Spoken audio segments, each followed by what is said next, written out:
did a pom end up being a surf photographer on the Gold Coast? They sent us with this photographer, and when I looked at the photos, I was like, God, he missed so much. And that was it. It started for me. I went and did a course in photography. That he reckons he was like a matador and the surfer was like the bull, and he'd be sitting there at the tube waiting for the bull with his cape. His camera was his cape.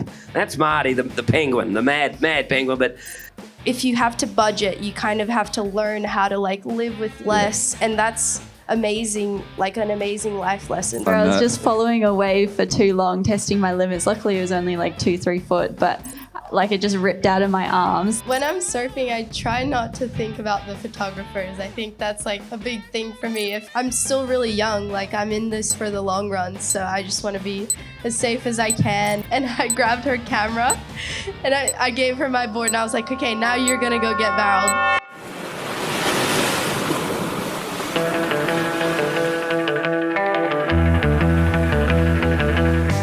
welcome to the Green Room, your backstage pass to the world of surfing. I'm your host, surf MC and commentator Terry Tappa, diving into epic wins, crushing fails and wild stories with surfing's biggest names. So wax up, paddle out and join us in the Green Room, where the surf chat never goes flat.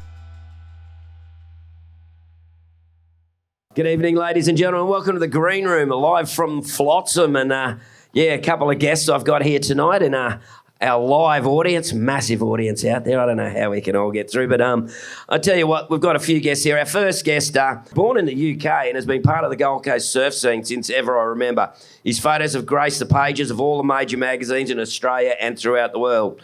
Now, Swilly has worked with the world's best surfers over many decades, and you know, I could name them, but probably be here 10 hours.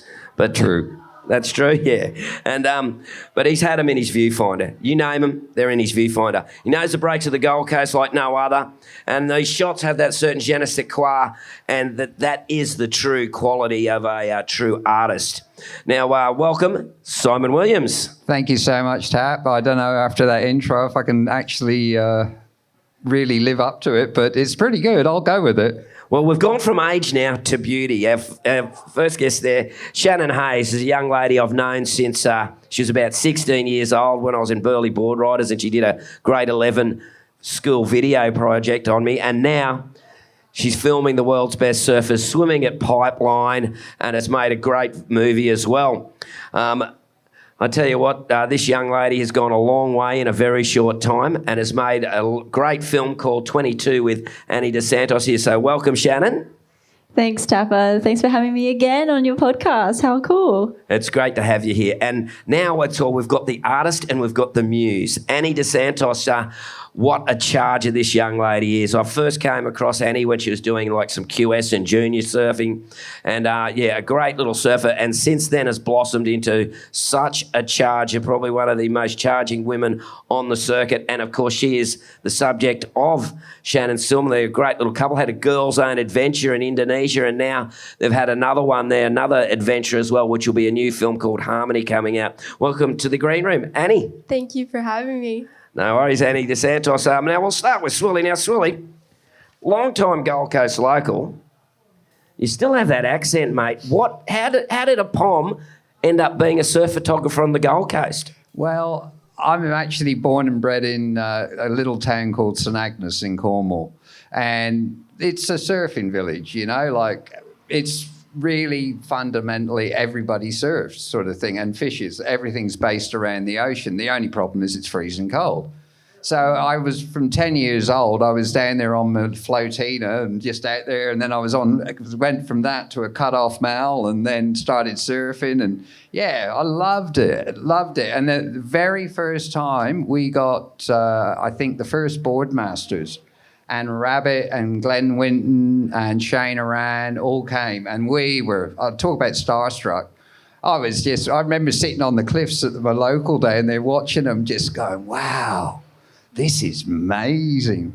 And from there, I just really started thinking about taking photos, and I was really honoured at the age of 18 to go to Sri Lanka and do a surf trip, and I was actually the surfer. That's way ahead of your time going to Sri Lanka when you were 18. Sorry about, you know. Yeah. Well, I mean, That's 83, I'd say. Yeah. Oh, yeah, no, it was a long time ago. So, I mean, the wheel had just been invented, so it was pretty lucky. And we weren't on a boat going over there. And Noah was playing halfback for Jerusalem. I just remember when we did it, they sent us with this photographer. And when I looked at the photos, I was like, God, he missed so much. And that was it. It started for me. I went and did a course in photography, learned the art, and I always had a passion to surf. And then I had a connection with Rabbit, meeting him over there. And also, I worked in the surf industry, sanding and finishing boards. And I was just hooked. And when I came to the Goldie, Rabbit was my point of contact. And from there, it just went. And my first ever big job was with Nev. I used to work for Nev a lot, and that's how I met Parko. Then I met Dingo and Rasta, and then Mick. So that's how I ended up being in all that little coolie. So that's the reason you said on the Gold Coast. I heard you met your wife on the Gold Coast. I did meet my wife. That's a lot of the reason why I stayed on the Goldie. But yeah, I mean, she actually was my boss. And she had gone away overseas. She's still your boss? Hey? Still your boss? Yeah, more so, to be honest.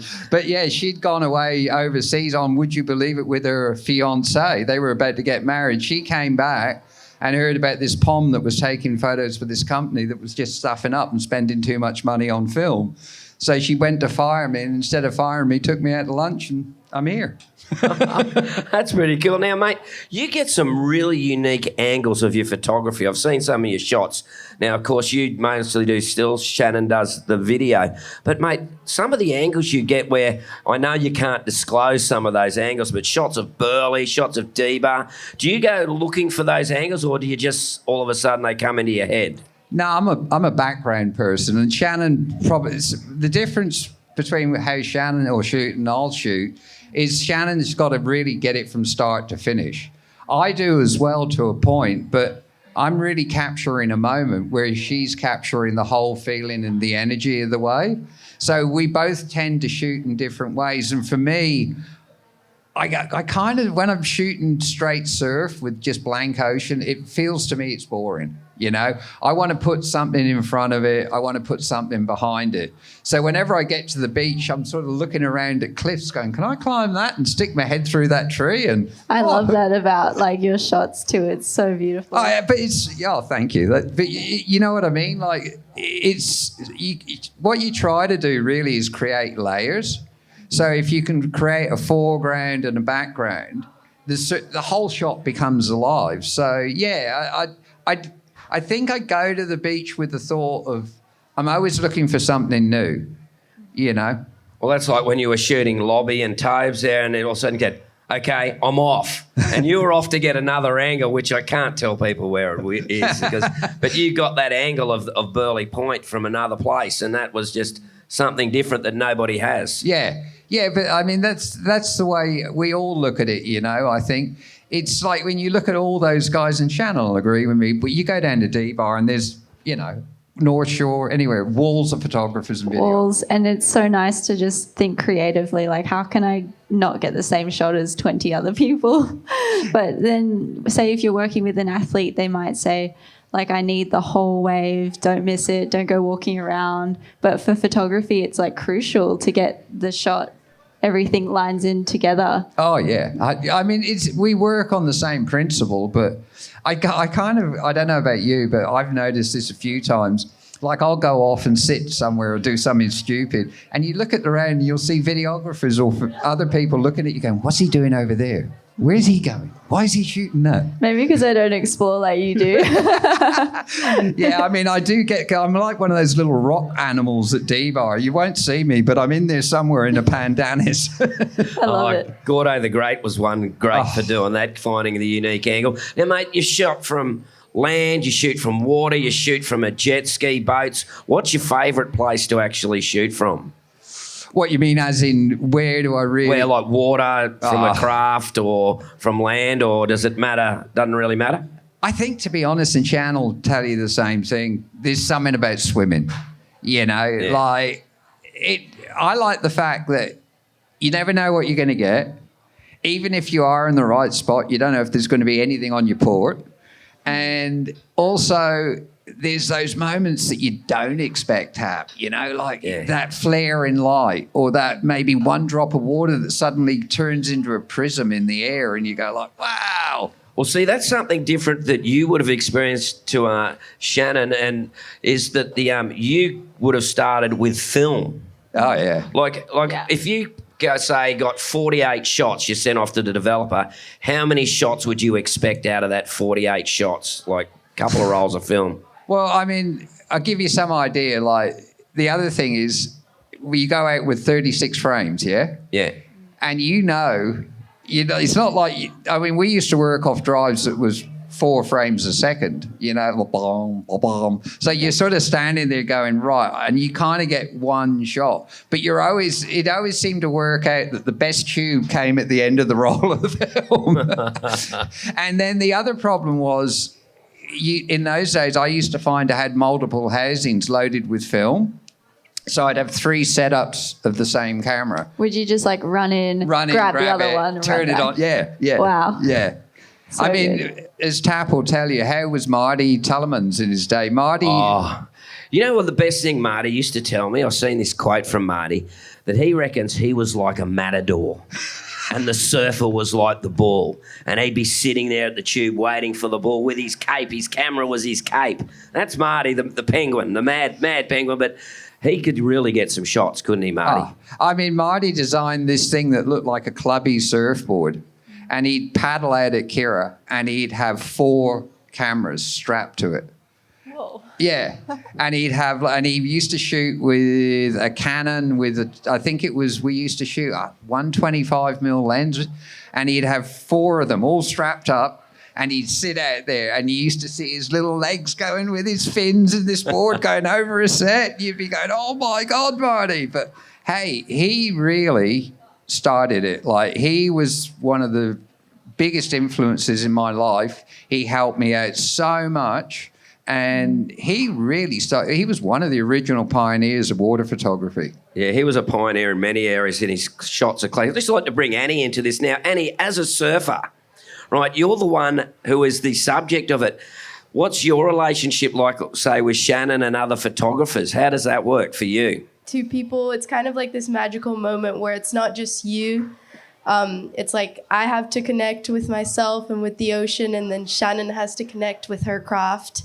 And we can bring this beautiful image to life, I guess. Yeah.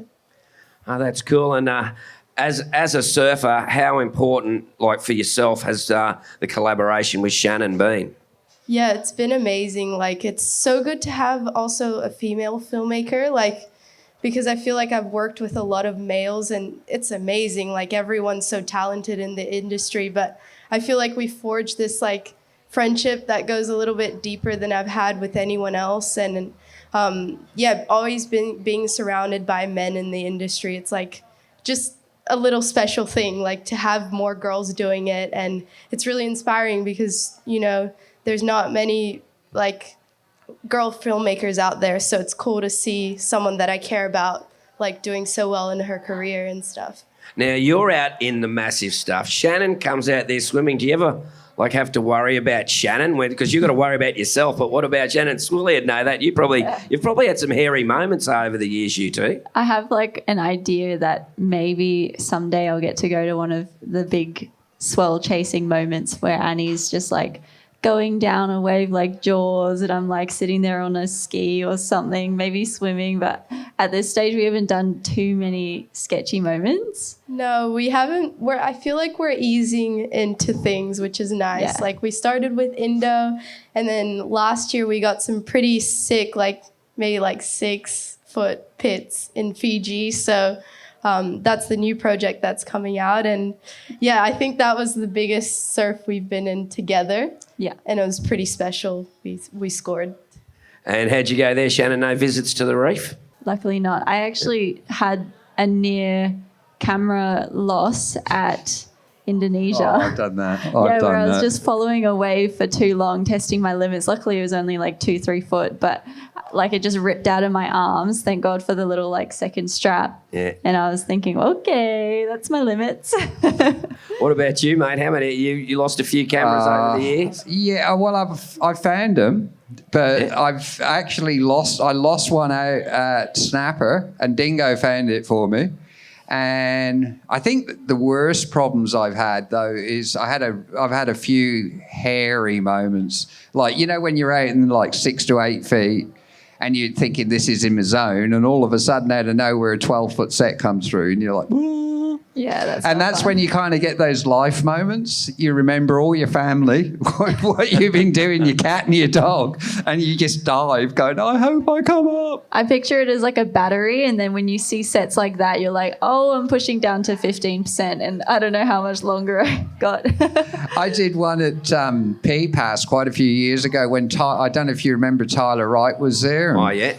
And Tyler got this classic tube. Well, Ted, I was there with all the Rip Curl crew, and Teddy shot it from the boat. The reason why there was no water angle was I was underneath that set. And when it peaked, I got one shot of her taking off. It broke straight on my head. Would have done 20 somersaults underwater, and by the time I came up, I was 300 yards down the reef going, Well, I had interesting, I've heard two people's stories about when they get worked. Ross Clark-Jones goes to a nightclub in his mind, which Ross loves a nightclub. But the blindside of Matt Formston, he makes an omelette. So while he's getting worked underwater on the really big waves, he goes in his mind, he goes to the fridge, he grabs the eggs and he makes it up. And he said he's never got to put the cheese on yet. And he doesn't want to put the cheese on. What about you, Annie, when you get worked on a big wave? Because you surf Jaws and other places like that. When you get caught, what happens? I think I don't know, I go to this other place, like it's really peaceful for me. I don't know why, but ever since I was little, like I started surfing outer reefs when I was like maybe 15 or something. Everyone would be like, oh, that was such a gnarly wipeout, are you okay? And I'd be just like smiling like from here to there, and I don't know, it's just my peaceful place, I guess. So it's just quiet there.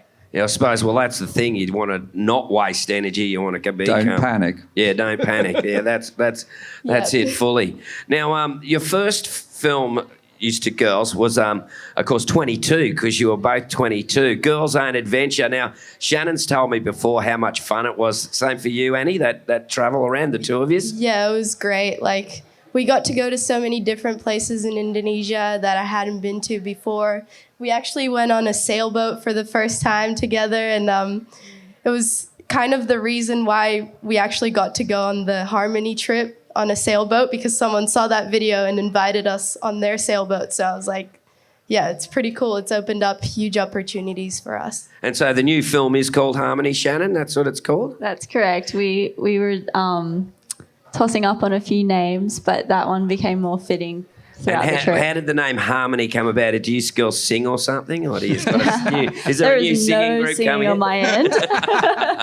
But, give us a song, girls. You know, give us a song. Her boyfriend Ben has a beautiful voice, and Annie dived into a lot of making music throughout that project as well, and it was very fitting for just all the little things that happened. Yeah, we were kind of like tossing and turning. We were thinking of melody at first, and then we kind of just like came up with all these synonyms for melody, and I feel like harmony was there, and during the trip, like so many things happened that were like just showed us the harmony of and the perfection of, like, I don't know, things flowing together to make something beautiful happen, and then harmony just came along. Well, yeah, you two syncing together, because it does take a sort of synchronisation, as Simon would know too, like between sort of surfer and the photographer. It's just that sort of point in time. Yeah, 100%. I mean, Shan will tell you here, I think it's 90% of our work is really PR and chatting to our surfers. You know, like, I mean, I know it sounds silly, but actually being in constant contact and you build more. I think the thing is with surf photography is you have to build that relationship. You know, if you haven't got a relationship with the surfer, you're never going to get the goods. And once you've got that relationship and you get that going, that's when you start getting the gold. Because, I mean, you got to know where they're going and, you know, you've got to get on with your surfers. I mean, the last thing you want is people bugging you. And, I mean, there's probably plenty of surfers out there going, well, Swilly bugs me. So, Shannon, with that, you are harmony, synchronisation. So you must know Annie surfing really well by now because and you're not sick of each other yet, no? No, we've been in the tightest quarters, going through just all the ups and downs, and yeah, I felt, especially like in the last few months, so much support, and like it's like we've got a stronger foundation we have from over the years too, and yeah, I think linking up with like the surfer and being in the spot when swimming is like such a rare case, and it takes all these skills and everything to come together. But like you said, PR is so important. Oh, yeah. And yeah, like reaching out and just staying in touch and making things happen. So as Annie's bottom turning, you actually almost know what she's going to do. Yeah, I actually have to think like where the wave's going to end. If it's like a point break or a reef break, yeah, you want to capture the whole thing for video. Yeah, there's a lot of like thinking ahead. Yeah. And there's some luck in it too sometimes, guys. Oh, yeah, Definitely. don't you reckon? Yeah. Yeah. Yeah. 100%. Like, I mean, water, especially, but even with land, you know, there's those moments when you're standing there and you just luck into a moment with the surfer and you catch it. I mean, Shannon, you suddenly swing with the camera and go, who's that over there? And you get this amazing shot and you go, wow. Yeah, there is luck. There is definitely a luck element. Well, that's like one of Shannon's shots of John at Pipe. God, that was luck. I was the only other videographer like taking the whole thing too, alongside his video guy. It sort of almost looks like it's not real. It's so crystal and so amazing, that shot. Yeah, there's a keeper. Yeah, 100% a keeper. And swimming pipe. Have you swum pipes, Swilly? No, I've always over the years stayed away from Hawaii. I've gone to Micronesia and stuff, and only because I never had the support to go there from the mags in the early days because they always had other people going there, and I was like, well, I'm going to go somewhere else, you know. So I can't remember how many years I've been going to Micronesia, but that was always at the same time. So, now, speaking of back in the day, now the support now, well, basically Shannon and Annie have had to make their own sort of market. Back in the day, you were sort of had the lucky days for a while there, didn't you? I mean, going back years ago, I sold one image for 20 grand. What? Yeah. So Wow. unheard of. Yeah, right now. I'm lucky to get $2 now. Yeah. Yeah. and even Like Spotify. and even then they turned around and offered me $1.50. So how was it in those days? So you got free travel and basically paid as well? You also got to put into perspective. I was spending $45,000 a year on development and processing. Oh yeah. So that was a big thing. The mags supplied us with the film. A lot of our airfares got paid, but I mean, we had huge budgets from all of the companies. You know, like they'd come in and offer you like a single shot would start at $3,500 for a worldwide buyout US. So we were making good money. I did that Andy Irons and Kelly Slater trip back in 2009. And I think at the end of it, by the time I paid my airfares, I still walked away with $25,000. That's not too bad. Now I've never done that again. on the converse side, now with the used guys, you have to try and find sponsors, do you, to make your trips work? Yeah, we still don't have sponsors yet for Harmony. So we're just like, I don't know, I think we're just two young people and very passionate about what we do. And we just decided to put ourselves out there and do things like regardless because of the money. Like we just want to create cool things. And we know that like good things will come from it. Even if it's just like a really special link up moment in the ocean. But yeah, we still don't have a sponsor for Harmony. So we're trying to find it and we'll see how it goes. Yeah, I mean, it was a passion project and it's something that we wanted to do anyway. This opportunity came up and we did a little bit of planning where we could reach out and see who might be interested, but we're like, we're just going to do it anyway. Like, it's going to be a hell of a time. Well, generally, if you love something and you do it enough, you end up getting paid for it. That's what I've found in my life. You know, if you love it enough and you do it, and you'll become good at it as well. And also, if you love it, you know, at the end of the day, your product that you're producing is quality. You know, and I think it's a crying shame that, you know, like you two have done such amazing work, and yet there's no one out there putting dollars to it. You know, that's where our industry is lacking. You know, but I guess it's the sign of the times at the moment. But I keep thinking to myself, we've got to turn this around. Our sport has got to get more money in it. I've always thought, like, from hard times, that's where diamonds are made. So it's kind of like, yeah, we're going through this tough time in the industry, but from that, like, really amazing characters and like strong, solid people, because like if you have to budget, you kind of have to learn how to like live with less, and that's amazing, like an amazing life lesson. So I think these tough times in the industry, like, will really set out like some really amazing people, hopefully, and I'm excited to see what creators and surfers do from it. Oh, look, I take my hat off to you two girls for doing this off your own back. It's amazing. And I think, you know, people like yourself, almost you're kind of pioneering it for a younger crew again. So it's great, you know, like, keep it up, girls. Thanks. Good on you. You've always been a number one supporter for, even Tappa was saying about your, the reports too. Yeah, the Instagram. Yeah, about 10 years ago, this bloke said, Tappa, I can't really do his accent properly, but he said, just keep doing it, mate, no matter what. And 10 years later, I'm sort of making a little bit here and there from it. He's a great supporter of everyone there, Simon. I got to say that, Swilly. Thank you. Yeah, I feel that too. Every time I like get to D-Bar, you're always like so warm and like supportive. Oh, yeah. Stop! You're going to make me embarrassed. Now, Simon, who are some of the favourite surfers you've had to work with, over your career? Because you've had a very good, long, distinguished career. Who are some of the ones where you just loved a chance? If you knew they were in the water, just go like sort of licking your lips, going, "Yep." I guess really for me, one of the pinnacles. I mean, I always loved Mick, Joel, and Dean was, you know, I just shot so much with them when they were going, but I'd never worked with Kelly.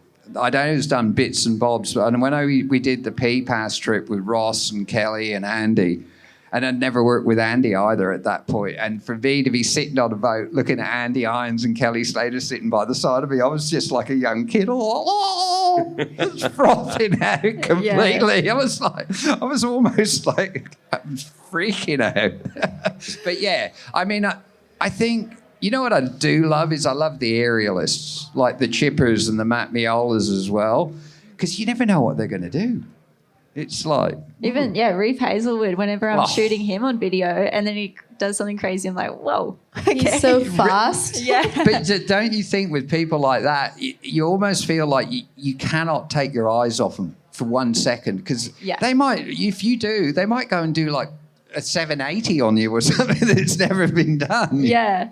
It's so exciting. It is. Yeah. But I mean, I love all of it. You know, I love watching anyone rip, and I like today watching Ethan.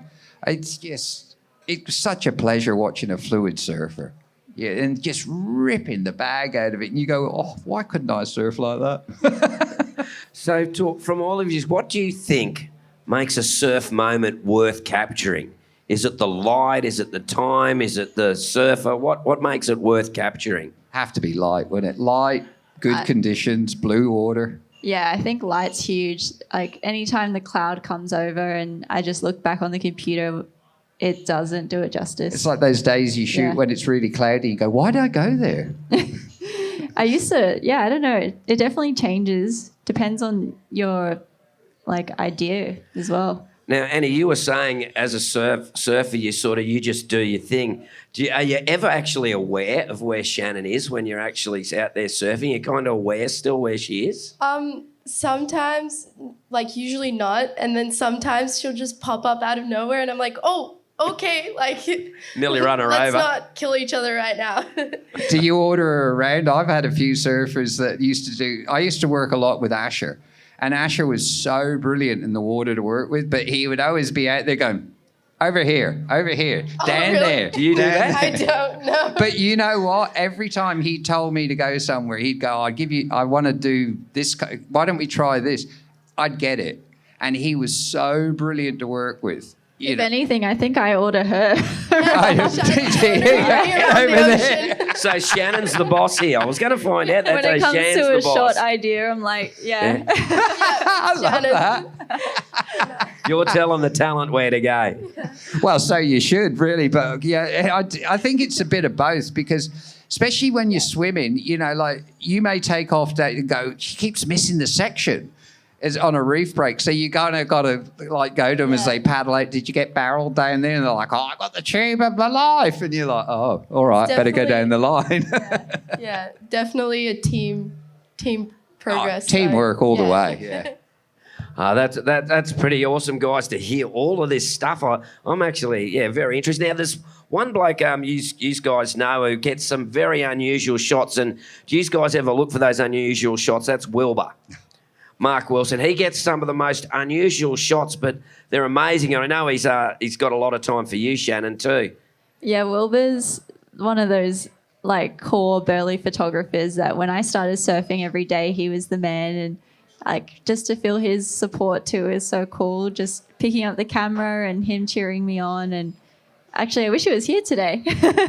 Yeah, I'm back with Shan. When I first started taking photos, Wilbur was one of my best. Like, he always gave me advice. You know, lick on the port. Don't put the port up to the sun, Swill, and all. I second that. Yeah, it works. So you know, It's so good. And to be honest, I think that's a good thing about with people like Wilbur. They kind of shared their knowledge, and that I think if you keep that and filter it all the way through, it's so good for the sport, you know, and our profession. And do you share that with the surfers themselves, your knowledge, like to tell the surfers about, you know, like where they should be or something like that sometimes? No, not really. I mean, well, especially you do just, no, I don't, I mean, it's hard. You look at someone like Ethan. Ethan will go, if he's out at D-Bar, he could be at Lovers over in the middle, up by the wall. They're so fit. They just go zoom, zoom, zoom, zoom. So, yeah, you just got to, you sort of work out where they should be and hopefully swim and go there or walk down the beach, whatever you're doing. Yeah, beach breaks are tough too because they could go anywhere. Yeah, and there's nothing worse when you set up at one end and the next minute you're running down the other end and you go, I hope they don't get away. Yeah. Now, one for you, Annie, now, as a surfer. Now, sometimes in these lineups, particularly at the crowded spots, photographers are just everywhere. Now, does that ever sort of like make you balk or anything in your mind when you see just this sea of heads there? Or do you just go and just go, whatever? When I'm surfing, I try not to think about the photographers. I think that's like a big thing for me. I feel like if I ever am shooting with Shannon and I start thinking about her and like, oh, I wonder if she got this shot or something like that, it just takes me out of it. So I think I just try and focus on my surfing and then like not even think, oh, like we got this shot. It's like I'm just surfing. This is what I would do regardless if there was something filming me or not. Like I'm just doing what I love to do. And yeah, so I definitely try not to think about photographers. I think the pressure's like definitely there with like so many surfers where they may not be used to having a camera in front of themselves. Yeah. And sometimes when I'm filming them, I can feel that pressure. They're like really selective on which waves they're going to pick or something that gets them more in their head. And even through our trip in Indonesia, I think you were like able to just get really comfortable in front of the camera that trip and watch yourself firsthand. And we came back from that and you were like, oh, like I feel really good about my barrel riding. So there was a lot of good stuff that came from it. Yeah, well, in that case, Annie, do you actually go and analyse the footage that Shannon takes, and does that make you change your surfing or look at what you can improve on your surfing? Oh, yeah, definitely. Like, it's so helpful when we're traveling together. Shannon just lets me take her laptop at the end of the day and I can just, like, look through it. And I definitely spend a lot of time looking through clips. And it's good because then I can sort them out for her as well. So it's kind of like a win-win situation. Yeah. I'll get you to come in with me because I should get people sorting my clips out. Don't you just come back from, like, a big day and you're like, oh, I need to lie down. Like, my eyes are toasted and And then Annie's just frothing, like ready to go on the computer. So it's a good dynamic. It's like she's watched me all day, and then it's like, okay, my turn to watch myself. I tell you, that's a rare ethic. I love that. Yeah, it's rare. Now, do you find that helps you surfing though? Looking at that, do you see things that like you go, oh, wow, I can maybe change this or tweak this? Well, that's exactly why I do it. Like, I'm looking at everything, and then I go like really slow. Footage is really great for improving your surfing, and yeah, I feel like ever since I started shooting with Shannon, I've improved so much. So super stoked with like our partnership. And you get into some pretty large, gnarly barrels too. Do you find that that's helped you with your style of pulling into barrels and where to set yourself, that sort of thing? Yeah, for sure. I'm still learning so much. Like, I think a big realization that I've had recently is like being open to trying different boards. Like, I feel like I was always stuck in this like similar size short board, and in Fiji I was riding like a 6'6", and it was just like this crazy different feeling that I hadn't had in a long time. So yeah, it's really great to just try different things. And go forehand too, not backhand. Yeah, go forehand, that's for sure. I used to not be comfortable with my forehand barrel riding. Wow, really? Yeah, because I grew up in a right-hand point break that had barrels, DY point. And then in Australia, it's like everywhere you're going right, and there's right-hand slabs and all these like good barrels. So I would just go right. And then I think it was like 2 years ago that I kind of started going left more and getting left barrels on my forehand, and now I'm starting to get more comfortable with it. Now I'm like, okay, I've been missing out on this like great thing. It's way better than your backhand. Oh, that's like my son. He goes, oh, I've had way better backhand barrels than you do. I said, you're a goofy foot. Look where you live, buddy. You know, like, yeah. It's like I get to, if there's a left-hander at Burleigh, you're guaranteed go the right, because no one will be going right. All the Burleigh boys never get to go left, so they get a left-hand rip bowl and they're on it. It's the one sort of thing. Now, Simon, do you find that with surfers, you've worked out the way they surf as well, what they'll do as they pull into a barrel or go off the top? I don't think it's so much about the barrel, but I think it's more about you relate to their style. Like, so if you've got, say like an Asher compared to a Parko compared to a Chipper, so you know that there's all these variations of style. So yeah, you do kind of, once you've been working with them, you do definitely know what they're going to do, you know. And I've had a lot of surfers, like you'll find that I used to find that some of them surf to you. So like Asher, I'll see him in the water if I'm there, and he'll spot me and he'll just start heading towards me and time his turn, so I know I'm getting the fins right in front. And you always know the mark of a great surfer is when they paddle past you going, what you shooting with? 70 to 200. So they know exactly what their distancing is from you, you know. That's actually like so significant, because when you know the surfer values the shot, they'll surf towards you. Yeah. They'll ask like what it looks like behind the camera. And yeah, they just like think about it. Oh, it's great. So cool. Yeah, especially when they know that if you've got a longer lens on, they can do the turn further away from you. Or if you're shooting fisheye, they basically got to try to kill you. Yeah, they like literally fins. And yes, I have been killed quite a lot. Ever had a fin to the lens? I've had, in 1 year, I logged in with 41 stitches. I had 31 when I was sitting in the back of the boat, and a wave broke over our boat. I got picked up and rammed into the motor, and it split my head open. And then a month later, I was in Micronesia, and I got run over by another person and got 5 stitches here. Do you wear a helmet ever or nah? No, this was pre-helmet. After that, I wore a helmet all the time. Yeah. What about you, Shan? You had any injuries? Luckily not. When I was swimming pipe, there was a few days that I was thinking, I really need a helmet. This is so silly. Didn't think I would be swimming anywhere near as much as I ended up doing, because that February swell was just perfect for swimming. You need a helmet. Yeah. I mean, especially snapper. Places like that, they're scary. Yeah, I would love to get the new Oakley helmet. That seems like it's really good. If there's anyone from Oakley in the room, if you've got a helmet, bring it this way. Actually, if you've got one, I'll have one too. What about you, Annie? You surf a lot of dangerous reef breaks. Do you ever wear helmets, that sort of thing? Yeah, I definitely wear helmets and like all the safety gear. I'm still really young. Like I'm in this for the long run, so I just want to be as safe as I can and make sure I can get barreled for a really long time still. Oh yeah, well you're wearing a helmet there over the reef. That's one of Shannon's shots there. Pretty. No, it's not your shot. Oh, it's not. That's Tahiti. That's another one. It's like a compilation of Annie's top waves over like the last few years. So that one's not you. But anyway, I'm sure there's this John shot that came through there before. But Liam O'Brien, he's been taken to wearing his helmet quite a lot in different events. So He is insane, though. Yeah, he is. Yeah, I've seen. Yeah, if you've seen his last movie, you go like, what? He is the most mind-blowing surfer I have ever worked with. God, he charges. You know, like there's no fear in Lob's life. And he just does incredible stuff. He will undoubtedly, I know he's going to he'll match up some big wins and let's hope he does good at Burley. But man, he's the most underrated surfer I've ever worked with. Definitely underrated. Yeah.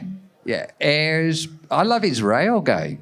And his barrel game, like over at Stratty, oh my God, it's frightening. He has a new film, is that? Yeah, that's crazy. I watched it and finished it and I laughed and I went, what's going on? And Hanada's just as mad too, his little mate Hanada. Yeah, and Toby. They're all mad. They're all in the...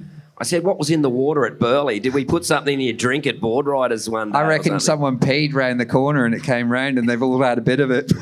Well, while we're on Burley, when I was really like in my surfing phase at 16, I'd be paddling out at bigger days and the visions you get at perfect barreling Burley and Toby just in the most round, beautiful barrels also had me just inspired to shoot surf photography, especially in the water, because I'd paddle over these waves just thinking, how is this like even real? So that brings me to the thing, is surfing a sport, an art, or is it a combination of all the above? Oh, combo, isn't it? Gotta be. And it's also a feeling, don't you reckon? Like there's nothing like that feeling when you take off and you feel that acceleration with the board and you know that you've actually got hold of it and that bottom turn and you're going, hey, I've got this. I'm going to make this. No, I think it is. And I think the same evolves through what we do. You know, like it's a feeling, it's an art form, and that's why what we do, because we love it, you know. And it's a sport, too. I put Shannon's fins on once. And I grabbed her camera and I gave her my board and I was like, okay, now you're going to go get barreled. And then I just was trying to do it and it's so hard. Like my ankles were so sore after maybe 10 minutes or something.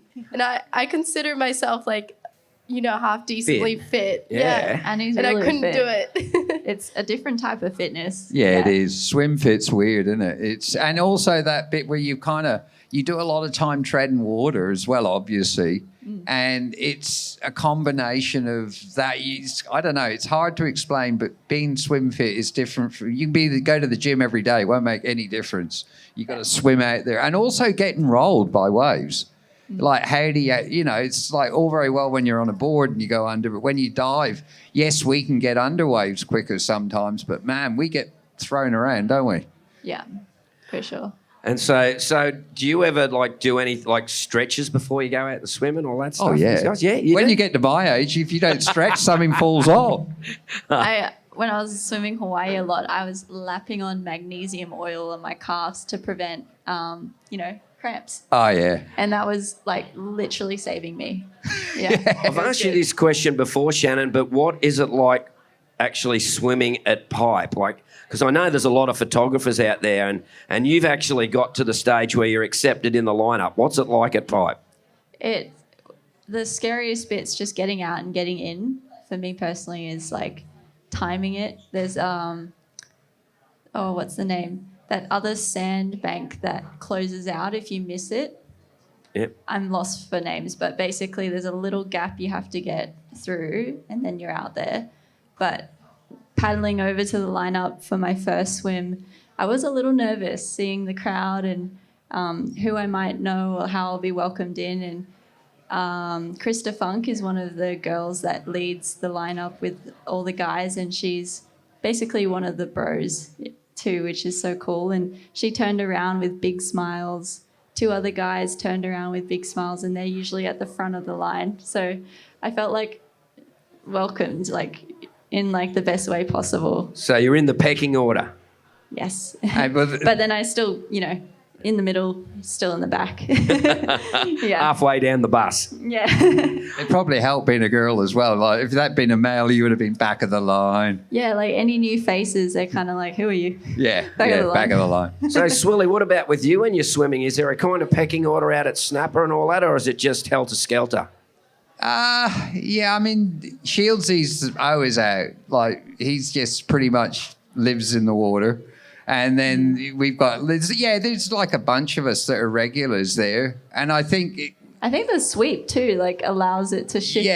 Yeah. I mean, no one stays in the spot. No, you don't. I mean, rarely we get like that east swell, the reverse, when we're going out. But most of the time, you swim out, and you're just praying to be at the rock. Next minute you're down at Greenie, going, "Oh my God!" Yeah, you're like, "I'll see you in 40 minutes. I'm going to just lap around." Nothing worse than getting down to Kira going, "I haven't got a photo, and I'm going in." And that's why Wilbur's one of the few that swims burly, I think.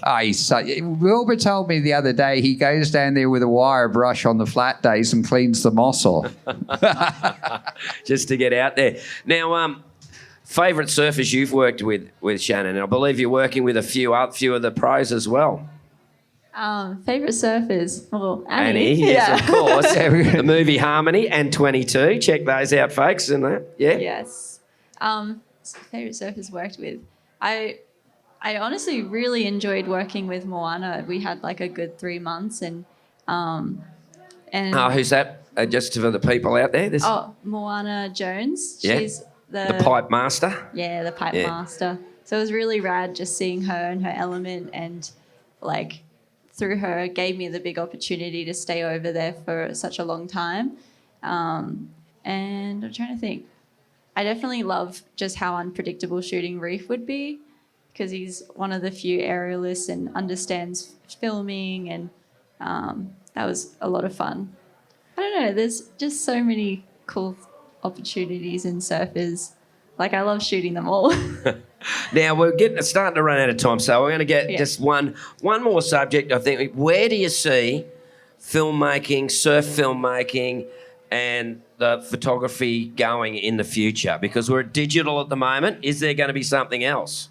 Like drones, that sort of thing? Or is it, I don't know. Can you replace swimming? No, well, one of these days we'll end up with a housing with a motor in it. That'll be handy. That'll also be scary. Yeah, I don't know. I think the basic elements are there. I think the one thing that does worry me is AI. I mean, are they going to just manipulate waves and stuff? I hope that doesn't become a thing, but I mean, the only thing that can happen is a good thing, because technology is going, cameras will get better and lenses will get better, so you get better quality imagery. Yeah, good cameras have become so accessible now with the price point dropping, and seeing through online, just having that instant exposure to all these creatives around the world. I think just surf cinematography is skyrocketing, and there's talent overseas that just blow my mind, and it's overwhelming. It's so cool that every person can pick up a camera and show their creative ideas, and it just innovates really fast. Yeah, keeps everyone going. It's just, the sport's got to blossom, so it will. And Annie, from a surfer's point of view, how do you think that the filming, do you think the way you and Shannon are doing your films together, do you think that's something that could be something going forward, that people like doing films like you guys are doing? Yeah, I'd hope so. I think the whole reason of doing these films is to inspire other people, whether it's a surfer or a filmer. That's why we do it. Like, we want to, I think when I was little, I remember clear as day going to like a Tim Bonithan premiere and seeing guys surfing like Jaws and Shippies and Chopu, and I was like, yeah, I'm gonna do that. Like, and that's what I want to bring to it. That's why I like filming with Shannon, because that means we can inspire people. So hopefully we can inspire filmers and surfers, and we actually have a bit of music on our film, so musicians too. Yeah, that is quite an awesome thing, and I'm pretty sure that you would be inspiring some young ladies with the way you surf and the work Shannon does. And folks, well, I'm going to wrap it up. I'd like to say, everybody here, put a round of applause together for our guests tonight, Simon Swilly Williams, Shannon Hayes, and Annie De Santos. Thanks, Tappa, for Thanks a having lot, us. everyone. Check out the Green Room podcast, folks. You.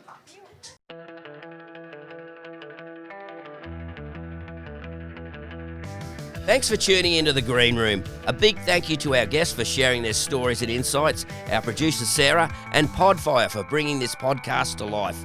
Don't forget to subscribe, like, leave a review, and share The Green Room with your friends. We'll catch you next time for more conversations with the legends of surf and beyond. Until then, catch you in the waves.